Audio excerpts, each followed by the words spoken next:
नमस्कार, मैं के हिंदी चैनल में आपका स्वागत है। मैं हूं सोहनलाल शर्मा।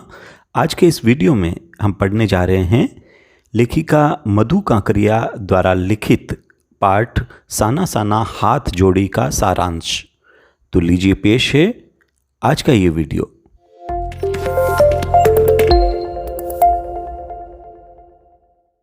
साना साना हाथ जोड़ी लेखिका मधु कांकरिया द्वारा लिखित एक यात्रा वृतांत है।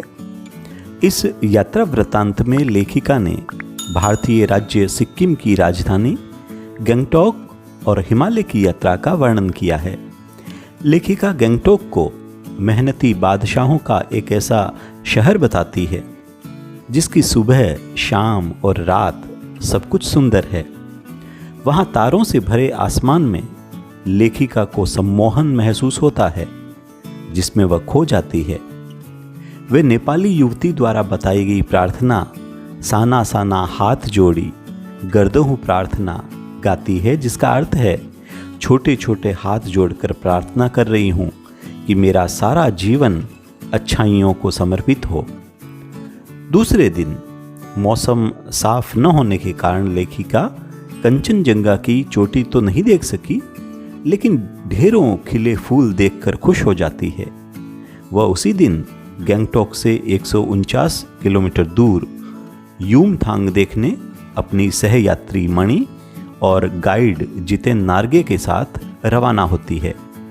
पाइन और धूपी के नुकीले पेड़ों को देखते देखते गंगटोक से यूमथांग निकलते ही लेखिका को एक कतार में लगी सफ़ेद सफ़ेद बौद्ध पताकाएं दिखाई देती है जो ध्वज की तरह फहरा रही थी। ये शांति और अहिंसा की प्रतीक थी और उन पताकाओं पर मंत्र लिखे हुए थे। गाइड जितेन ने उन्हें बताया कि जब किसी बौद्ध की मृत्यु होती है तो उसकी आत्मा की शांति के लिए शहर से दूर किसी भी पवित्र स्थान पर 108 श्वेत पताकाएं फहरा दी जाती है। इन्हें उतारा नहीं जाता है, ये खुद नष्ट हो जाती हैं। कई बार नए शुभ कार्य की शुरुआत में भी रंगीन पताकाएं फहरा दी जाती है। चलते चलते लेखिका को एक कुटिया के भीतर घूमता हुआ चक्र दिखाई देता है जिसे धर्म चक्र या प्रेयर व्हील कहा जाता है। गाइड नार्गे ने बताया कि इसे घुमाने से सारे पाप धुल जाते हैं। जैसे जैसे वे लोग ऊंचाई की ओर बढ़ने लगे वैसे वैसे बाजार, लोग और बस्तियां आंखों से ओझल होने लगी। घाटियों में देखने पर सब कुछ धुंधला दिखाई दे रहा था। उन्हें हिमालय पल पल परिवर्तित होते महसूस हो रहा था। लेखिका मौन होकर हिमालय की सुंदरता को खुद में समेट लेना चाहती थी। 7 सिस्टर्स वाटरफॉल पर जीप रुकती है। सभी लोग वहाँ की सुंदरता को कैमरे में कैद करने लग जाते हैं। वहाँ झरने के पानी में लेखिका को ऐसा लग रहा था जैसे वह उनके अंदर की सारी बुराइयां और दुष्टता को बहाकर ले जा रहा हो। लेखिका के अनुसार रास्ते में प्राकृतिक दृश्य हर पल अपना रंग ऐसे बदल रहे थे जैसे कोई जादू की छड़ी घुमाकर सब कुछ बदल रहा था। थोड़ी देर के लिए जीप थिंक ग्रीन लिखे शब्दों के पास रुकी। वहां सभी कुछ एक साथ सामने था।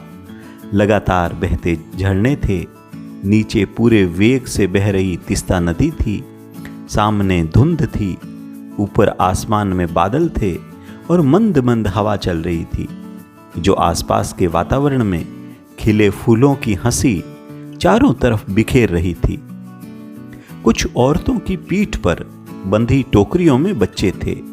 इतने सुंदर वातावरण में भूख, गरीबी और मौत के निर्मम दृश्य ने लेखिका को सहमा दिया था। एक कर्मचारी ने बताया कि ये औरतें पहाड़ी रास्ते को चौड़ा बना रही हैं। कई बार काम करते समय किसी न किसी व्यक्ति की मौत हो जाती है क्योंकि जब पहाड़ों को डायनामाइट से उड़ाया जाता है तो उनके टुकड़े इधर उधर गिरते हैं। यदि उस समय सावधानी न बरती जाए तो जानलेवा हादसा भी हो जाता है। तभी लेखिका को महसूस है कि सभी जगह आम जीवन की कहानी एक सी है। कुछ दूर चलने पर पहाड़ी स्कूली बच्चों से लेखिका की मुलाकात होती है। गाइड जितेन बताता है कि ये बच्चे 3 से 3.5 किलोमीटर की पहाड़ी चढ़कर स्कूल जाते हैं। ये बच्चे स्कूल से लौटकर अपनी माँ के साथ काम करते हैं। यहाँ का जीवन बहुत मेहनत भरा है। जैसे जैसे ऊंचाई बढ़ती जा रही थी वैसे वैसे खतरे भी बढ़ते जा रहे थे। रास्ता तंग होता जा रहा था। जगह जगह गाड़ी धीरे चलाएं लिखे बोर्ड लगे हुए थे। शाम के समय जीप चाय बागानों में से गुजर रही थी।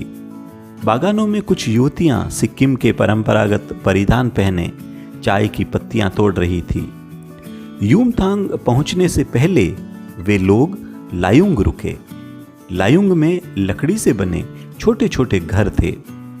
लेखिका सफर की थकान उतारने के लिए तिस्ता नदी के किनारे फैले पत्थरों पर बैठ गई। रात होने पर गाइड जितेन के साथ अन्य साथियों ने नाच गाना शुरू कर दिया था। लेखिका की सहयात्री मणि ने भी नृत्य करने में सराबोर हो गई। लेखिका को वहां बर्फ देखने की इच्छा थी, परंतु वहां बर्फ कहीं भी नजर नहीं आ रही थी। एक स्थानीय व्यक्ति ने बर्फ के लिए कटाऊ जाने की सलाह दी, जो करीब 2 घंटे के सफर पर था। कटाऊ को भारत का स्विट्जरलैंड कहा जाता है। लेखिका की सहयात्री मणि, जिसने स्विट्जरलैंड घूमा था, उसने कहा कि यह स्विट्जरलैंड से भी सुंदर है।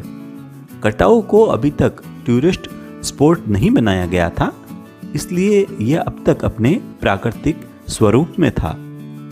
सभी सहयात्री वहां के वातावरण में फोटो खिंचवा रहे थे।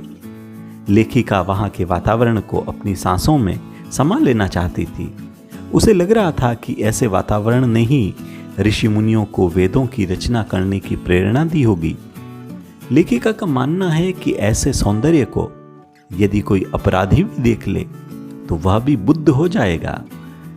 मणि के मन में भी दार्शनिकता उभरने लगी थी।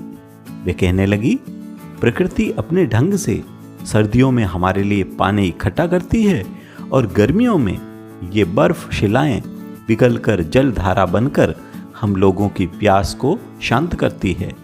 प्रकृति का ये जल संचय अद्भुत है। आगे जाने पर फौजी छावनियां दिखाई दी। लेखिका फौजियों को देखकर उदास हो गई। वैशाख के महीने में भी वहां बहुत ठंड थी। वे लोग पौष और माघ की ठंड में किस तरह रहते होंगे। वहां जाने का रास्ता भी बहुत खतरनाक था। कटाऊ से युमथांग की ओर जाते हुए प्रियुता और रुड्रोडेड्रो ने फूलों की घाटी को भी देखा। युमथांग कटाऊ जैसा सुंदर नहीं था। जितेन ने रास्ते में बताया कि यहाँ पर बंदर का मांस भी खाया जाता है। बंदर का मांस खाने से कैंसर नहीं होता। युमथांग आकर उन लोगों को वहां सब फीका फीका लग रहा था। पहले सिक्किम स्वतंत्र राज्य था, अब वह भारत का एक हिस्सा बन गया है। मणि ने बताया कि पहाड़ी कुत्ते केवल चांदनी रातों में भौंकते हैं। ये सुनकर लेखिका हैरान रह गई। उसे लगा कि पहाड़ी कुत्तों पर भी ज्वार भाटे की तरह पूर्णिमा की चांदनी का प्रभाव पड़ता है। गुरु नानक के पदचिन्हों वाला एक ऐसा पत्थर दिखाया जहां कभी उनकी थाली से चावल छिटक कर बाहर गिर गए थे। खेदुम नाम का 1 किलोमीटर का ऐसा क्षेत्र भी दिखाया जहां देवी देवताओं का निवास माना जाता है। जितेन ने पहाड़ों, नदियों, झरनों और वादियों के प्रति पूज्य भाव की भी जानकारी दी। भारतीय सेना के कप्तान शेखर दत्ता के सुझाव व प्रयासों से युमथांग के पर्यटक स्थल बनने की बात बताई। लेखिका मन ही मन सोच रही है कि अब भी नए रास्ते बन रहे हैं। मनुष्य द्वारा सौंदर्य की खोज निरंतर जारी है। और जीप अगले पड़ाव की ओर बढ़ चली। तो ये थी आज की प्रस्तुति साना साना हाथ जोड़ी पाठ का सारांश। ऐसे ही उपयोगी वीडियो के लिए चैनल को सब्सक्राइब ज़रूर कर लें। आज के लिए इतना ही। मिलते हैं अगले वीडियो में। धन्यवाद। नमस्कार।